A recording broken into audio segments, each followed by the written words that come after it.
I just went over is figuring out what breeze you're in, if it's shifting right, if it's shifting left, and then sticking to that side. Then it gets into how do you play that side. So the way that I generally find all my shifts is by using my telltales. If people have a compass on their boat, you can use a compass. If people have a wind pennant, you can use a wind pennant. And a lot of people just use it by general feel. Another great way to do it is if you're at a big regatta and there's a fleet that goes before you, try to look at where they are going, and then try, if you have enough time, you can probably see like what side wins. So you'll see if these guys went to the right and they got to the top mark first, or those guys went to the left, they got to the top mark first, right? Whatever side is the favored side is helps you just decide what it is, right? So the first weekend we talked about current too, right? So we have breeze, current, starting line, sides. A lot of random topics that I'm just throwing out there, but I promise they'll all come together. So last weekend we had current pushing the mark or the course this way really hard, right? You got on the starboard ley line and you kind of drifted up and you went sort of all over the place, right? But if you sailed on the left side, you weren't fighting that current as much, right? So the strategical sailing was to sail on the left side of the course, because if you started on the right side, then your course would look something like this, where you get drawn out really far away. You have to sail back into the current a lot, as opposed to if you started on the left side of the course, right? Kind of exaggerating there, but not really, right? You sail a little bit of a shorter distance, because when you fight it, you're getting to the mark, as opposed to sailing outside of your distance and coming in to the mark, right? So now that we have a side, once we find the breeze condition, flapper tack, steady, persistent, oscillating, once we find a breeze condition, pick a side, then it gets into when do I tack, when do I duck, when do I cross? And the way you have to figure that out is by finding a pattern, right? So a couple times I've done it and it's worked for me. There's some very good sailors who can just kind of do it really intuitively, and that's timing the shifts, right? So shifts are kind of all over the place. If it's oscillating, it's going to be a little bit more patterned, right? It's going to come to the right side all the way in 2 minutes, and then come back to the left side in 3 minutes, and sort of just go back and forth in a specific amount of time. And then in steady breeze, it's just going to come straight down. In persistent breeze, there are some very specific places where you can just time a specific exact amount of time. So 3 minutes after the start, it's going to just clock right. And if you're not there in that 3 minute timer, then you're out of that shift, right? You've missed that shift. I know one story. I was sailing in Alamitos Bay in California, and it was really a big right persistent shift, and everyone had set a timer on their watch for all the guys who like knew the persistent shift. And you could hear like 3 minutes after the start, everyone, you hear the watches beeping, that's go, and then 3 minutes after the start, you'd hear everyone watches beeping again, because that was when it started to shift to the right, right? So everyone would get to the right side of the course after they had found a pattern way the breeze is moving back and forth. So I'll draw one scenario out here, and then we'll kind of get in a little bit more downwind and all that. So if, let's say, we are in a persistent, what do we have today? We have more of an oscillating breeze, I'd say.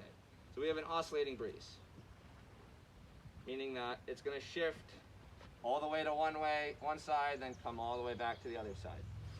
Let's say that it takes 5 minutes, right? So it sits at each position for 1 minute and then comes back, right? So if we were to draw it, it'd be 1, 2, 3, 4, 5, and then vice versa, 1, 2, 3, 4, 5, right? So if it starts on the left side and we've timed it so that we know it's going to go all the way to the right in 5 minutes and then come all the way back to the left in 5 minutes, so in 10 minutes it's going to do one full rotation, meaning it's going all the way to the right, then all the way to the back. then we have to figure out where we are in that rotation. So let's say that you're keeping an eye on the breeze and how it's shifting. You've started your race, so that's just some random boat. Starting the race, let's see actually.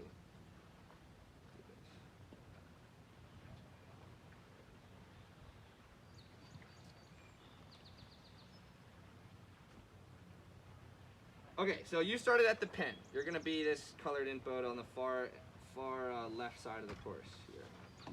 So you started at the pin. You're sailing, you're going straight, you're going fast, right?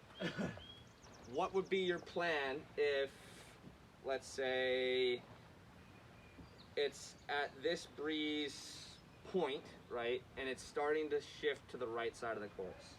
What would your plan be? I'd tack when as it was shifting. You tack, okay. Anything else? Anyone else? Maybe wait till it's fully shifted and then tack. Wait till it's fully shifted and then tack, okay. That's another one. You're at 1 right now? Yep, we're at 1, so it's You keep going. keep going. You're gonna sail into the lift. Sail it to the lift, that's 1, yep. So, the way that I would play this is, first I would only focus on sailing fast, right? If you're worried about, oh, there's a shift coming, and then you're kind of looking at all the other boats, right? Looking around, not focusing on your boat speed, that's gonna hurt you the most that you could hurt yourself, as opposed to just focusing only on speed and then looking around like every 30 seconds, every minute, whatever, depending on how long the course is, and then figuring it out. But my thoughts here would be that it's all the way on the left right now, right? Which means that everyone above me is gonna start falling into my hip, right? Meaning that my bow is gonna be punched out a little bit more. But because I know, because I've timed the oscillating shifts, that it's going to come all the way back to the right, I know that I've made this gain right here, right? Meaning that if I am the farthest boat on the left, it's shifted left, that's the most left breeze I'm going to get. I'm not going to make any gains from that point on, right? Meaning that when it starts to shift back right, people are just gonna lift off my hip and I'm just gonna start losing them as much as possible, right? I'm not going to gain any more distance, right? So my thought would be, take your gains when you have gains, which is, because I'm on the left side, it's all the way to the left, I'm going to tack as soon as possible, right? Now that as soon as I identify that full left shift, I tack, and okay, maybe I don't cross these guys, but my goal is to get as close to the right side or as close to this top boat as possible, right? If it's gonna shift really, really far right, and I know it's just gonna go all the way to this marker over here, then I might even think about tacking and ducking all these boats and getting on that right hip, right? But the thing you want to think about is, do I have gains to do that, right? Have I made enough distance or enough space to tack and be right behind each of their sterns